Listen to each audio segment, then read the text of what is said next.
জুলাই মাসের প্রথম সপ্তাহে গাড়ি নিয়ে বেরিয়ে পড়েছিলাম দীঘার উদ্দেশ্যে। লক্ষ্য একটা, নিম্নচাপের ভূকুটি উপেক্ষা করেই উত্তাল সমুদ্র দেখব, এটাই হচ্ছে লক্ষ্য। যাওয়ার সময় দীঘার সৈকত সরণি দিয়ে ঢুকেছিলাম, অর্থাৎ সেখানে উত্তাল সমুদ্র দেখতে দেখতে বেশ ভয়ই করছিল গাড়ি চালাতে, এমনভাবে গাড়ির ওপর জল এসে পড়ে। আমরা দ্বিতীয় দিন ছিলাম দীঘার পিডব্লিউডি জায়গাটা বাংলোতে। এই হচ্ছে সৈকত বাসের রাস্তা, এখানে এসে বাস দাঁড়াচ্ছে ওল্ড দীঘার। আর এই হচ্ছে ইন্সপেকশন বাংলো দীঘা পিডব্লিউডি। এটা হচ্ছে এন্ট্রান্স। গাছগাছালিতে ভর্তি, দেখুন। পিডব্লিউডি ইন্সপেকশন বাংলোর রাস্তার ঠিক উল্টো দিক থেকে তোলা ছবি, অর্থাৎ একবারে সমুদ্রের পাড়ে, সেটা দেখানোর জন্য এই ছবি। ঢুকলাম আমরা পিডব্লিউডি বাংলোতে। কি বিরাট জায়গা! এই যে সব বসে আছি, রুম দেবে। পার্কিং স্পেসটা দেখুন কি বিরাট বড়, প্রচুর গাছ। এইখান দিয়ে আমরা যাব, ওইখানে ঘর। আমরা দুটো রুম নিয়েছি, এই হচ্ছে একটা রুম, রুম নাম্বার 3। 4টি ঘর। কি কি আছে আসুন। একটা সোফা, একটা টেবিল, জলের জগ, গ্লাস আছে, টিভি যেটা চলছিল, ভিডিও করবো বলে বন্ধ করেছি। আরেকটা সুটকেস রাখার জায়গা। এখানে একটা টেবিল রয়েছে, রিডিং লাইট রয়েছে, এবং এই হচ্ছে বিছানা। বিছানাটা খুব বড়, এদিকে ওর আয়না মতো রয়েছে, খুব পরিষ্কার চাদর। এদিকেও রয়েছে একটা টেবিল, এদিকেও দুটো সোফা, একটা টেবিল, এবং একটা 2 টনের এসি দিয়েছে।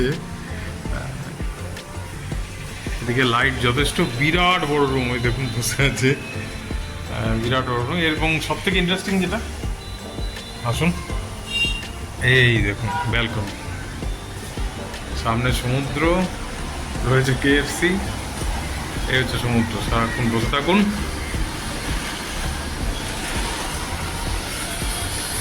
রয়েছে 3টে ফ্যান একটা ঘরে, ভাবুন। 3টে ফ্যান, ড্রয়ার রয়েছে, এদিকে একটা রয়েছে ওয়ার্ড্রপ, উপরে একটা নিচে একটা, সঙ্গে ওই দুটো সাজগোজের ড্রেসিং টেবিল মতো করা রয়েছে, ড্রয়ার রয়েছে তাতে। এবার দেখুন একটা আলাদা পার্ট, যেখানে ওই সাজাগোজার জন্য একটা আয়না, বসার সিট, ড্রেসিং টেবিল, এখানেও একটা রয়েছে, একটা ফ্যান রয়েছে এখানে, আরেকটা লাইট হ্যাঙ্গার,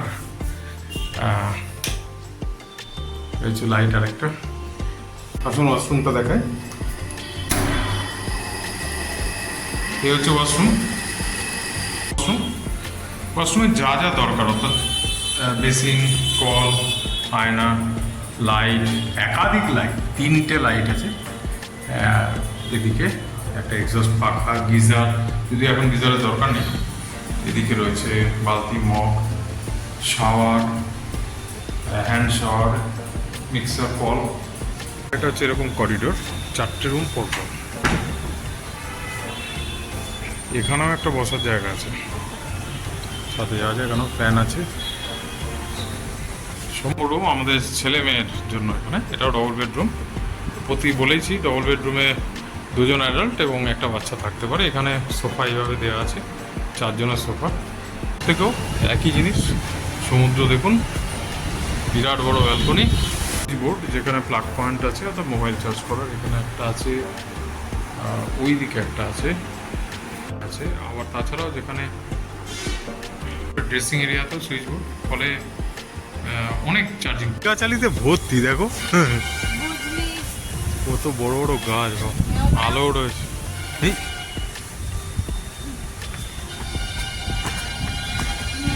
পুরো জায়গাটাই বিচরণ করতে পারেন আপনারা। কিন্তু একটা আলাদা রাস্তা আছে, চলুন দেখাচ্ছি। স্টেশনের মধ্যে দিয়ে এসে, এইটা কিন্তু পায়ে চলা পথ, এই সোজা একদম ওল্ড দীঘার যে মোড়টা, সেখানে এসে বেরোচ্ছেন, শুধুমাত্র যারা থাকবে তাদের জন্য। আবার ওখান থেকে একটা রাস্তা, এই দেখুন এইভাবে চলে এসছে, এখান দিয়েও আসতে পারে।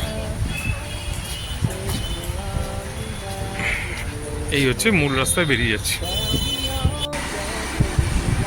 এত সুন্দর অবস্থানে পার্টিটাতে কিন্তু একটা মেনটেনেন্স অভাব দেখতে পাবেন। পুরো অঞ্চলটাকে দেখে আপনার ডুয়ার্স অঞ্চল বলে মনে হয়। সারা জায়গাটাতেই দেখুন এরকম রাস্তা, এরকম গাছ, খুব সুন্দর। রাতের বেলা কিন্তু চারিদিকে বেশ আলো দেওয়া আছে, কিন্তু এত গাছ সেগুলো কাটা হয়নি বলে সেটাও অন্ধকারাচ্ছন্ন মধ্যে প্রচুর আলো জ্বলছে, প্রচুর।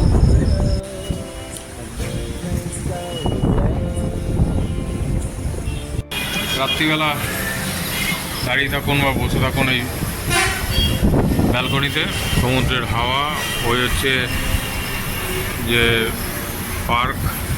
সবাইকে এই দেখুন আকাশ বেশ ভালো অবস্থা, প্রচুর হাওয়া, আর পিছনে সমুদ্র। এখানে 2 দিন আরামসে কাটাতে পারেন, তবে কয়েকটা ব্যাপার বলা, একটু আগে বুকিং করতে হবে। সেভাবে যে রুম বয় সেরকম কেউ নেই, তবে ঘরদোর পরিষ্কার আগেই থাকবে, জল দিয়ে যাবে, এবং লিফটের কোনো ব্যাপার নেই যেহেতু একতলা বিল্ডিং। মানে একটুখানি হেঁটে নিজেদের ছুটতে ছুটতে নিয়ে আসতে হবে। আর যেহেতু পুরো বিরাট অঞ্চলের মধ্যে একটুখানি কিন্তু ক্যাম্পাসের মধ্যে হেঁটে বাইরে বেরোতে হবে, এই টুকটাক অসুবিধা। আর হ্যাঁ, রেস্টুরেন্ট নেই, আপনাকে বাইরে গিয়ে খেয়ে আসতে হবে বা যেতে হবে, অথবা খাবার প্যাকিং করে নিয়েও আসতে পারবে। আজ শেষবেলা